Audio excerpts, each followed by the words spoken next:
in Budapest, my hidden treasure chest. Golden grand piano, my beauty focused EOU. Ooh, you, ooh, I'd leave it all. Bonjour Olivia. Alors qu'est-ce qu'on va mettre sur la table de chevet ou voir dans le sac de voyage pour le week-end?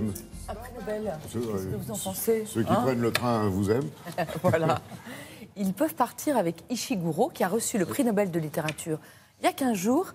Et depuis 15 jours, autour de moi, beaucoup de gens me demandent qu'est-ce qu'il faut lire? Est-ce qu'il faut lire? Est-ce que c'est difficile? Parce que parfois, prix Nobel de littérature, ça peut un peu impressionner les gens. Alors je pense qu'il ne faut sûrement pas commencer par le dernier livre. Il faut commencer par un roman qui est sorti en 2005 en Angleterre, 2006 chez nous, qui s'appelle « Auprès de moi toujours » et qui est époustouflant. Ça parle d'amour? Ça parle d'amour, ça parle d'apprentissage, ça parle de science-fiction. C'est une sorte de livre dans lequel il fait exploser tous les genres. Aujourd'hui, il y a un mot à la mode, vous savez, c'est dystopie.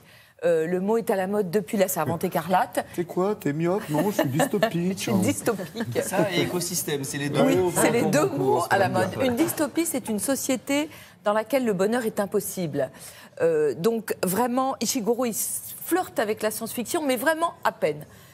Le livre commence, vous avez une femme qui dit « Je m'appelle Cathy H et je suis accompagnante depuis maintenant 11 ans. » Accompagnante, on ne sait pas ce que c'est. Et cette femme va nous raconter son enfance qui l'obsède. Ça se passe visiblement en Angleterre au début des années 90. Elle est dans un pensionnat modèle.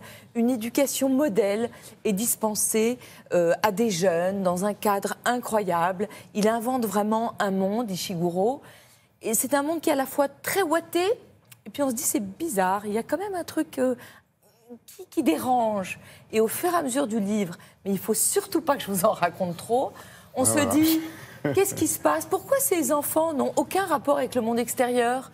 Pourquoi n'ont-ils aucun rapport avec leur famille? Et vraiment, l'angoisse se distille, il y a des émotions incroyables, et je ne peux pas vous en dire plus, mais en 2005, Ishiguro avait vraiment préfiguré mais énormément de choses. Vous êtes sûr que c'est de la science-fiction? Presque. Votre question est vraiment extrêmement pertinente parce que peut-être qu'en 2005 ça l'était et qu'aujourd'hui ça ne l'est déjà plus. Voilà. C'est époustouflant, c'est génial et c'est vraiment une très bonne nouvelle que Ishiguro ait eu le prix Nobel de littérature. Alors on laisse le Nobel et son histoire littéraire et on passe à un dictionnaire plutôt intime. Exactement, Dictionnaire intime des femmes de Laura Adler qui sort chez Stock. C'est vraiment une sorte de voyage dans un territoire qui est occupé par la moitié de l'humanité, les femmes. Un peu plus même. Un peu plus, exactement. Eh oui. Voyage dans un passé où les femmes, avec beaucoup d'énergie, ont inventé et où ont fait leur histoire. Voyage avec des femmes célèbres et des femmes anonymes. Dictionnaire subjectif qui vraiment reflète les admirations et les affections de Laura Adler.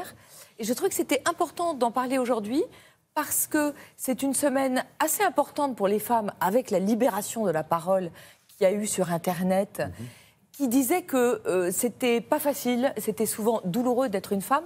Mais ce que j'aime dans ce dictionnaire, c'est qu'il dit aussi la joie d'être une femme au travers de parcours géniaux de femmes et d'hommes. C'est un dictionnaire dans lequel il y a des hommes et c'est ça que j'aime beaucoup. Alors on rencontre aussi bien Coco Chanel. Alors on se dit mais pourquoi est-ce que je vais lire une énième biographie de Coco Chanel? Eh bien non, Laura Adler, elle ne raconte pas la vie de Coco Chanel, elle pose une question sur sa personnalité et elle repart d'une interview que Coco Chanel donne à Jacques Chazot où elle s'emporte contre mai 68 qu'elle déteste. Elle dit, mais les femmes sont idiotes, est-ce qu'elles pensent qu'elles vont paraître plus jeunes en montrant leurs genoux ou leurs cuisses? Et elle dit, je n'aime pas les femmes qui portent la culotte. Ce que j'aime chez les femmes, c'est leur faiblesse plutôt que leur force. Et Laura Adler pose la question, elle dit, comment une femme qui a fondé un empire, sans doute le plus grand empire, fondé par une femme à son époque, a-t-elle pu être aussi peu solidaire des femmes et de la condition féminine? Laura Adler un peu critique vis-à-vis du discours, des idées, des raisonnements de certaines femmes qu'on aime forcément parce que ce sont des signatures dans notre époque et notre monde. Tout à fait. C'est vraiment ça qu'elle fait. Elle les questionne et je trouve que du coup, on les voit de manière différente. il y a une très jolie note sur Sagan. Elle explique un truc très vrai. Elle dit Sagan, elle a toujours été considérée comme moins importante que Simone de Beauvoir, comme moins engagée que Françoise Giroud, comme moins profonde que Duras. Et en même temps, lisez-la, parce qu'elle est aussi bien que toutes celles-là. Vous faisiez allusion aux affaires de harcèlement qui sont effectivement d'actualité depuis plusieurs semaines et qui le seront encore plusieurs jours, on le sait, et qui vont s'étendre. Là, c'est de l'amour. C'est de l'amour et en même temps, elle dit aussi la difficulté à être femme. Il y a notamment une note de Léon Blum. Léon Blum, l'homme du Front populaire, l'homme du socialisme, qui, à 35 ans, en 1906, écrit un livre sur le mariage, dans lequel il explique que tant que le mariage sera inégal entre les hommes et les femmes, c'est-à-dire que les hommes, ils arrivent, ils connaissent déjà ce que c'est que l'amour et la chose physique, les femmes non. Enfin, c'est très très intéressant, c'est chez Stock. Oui, on ne vous arrête plus et c'est normal, ça nous passionne aussi. Non, mais ça nous passionne aussi. Merci beaucoup, Olivier.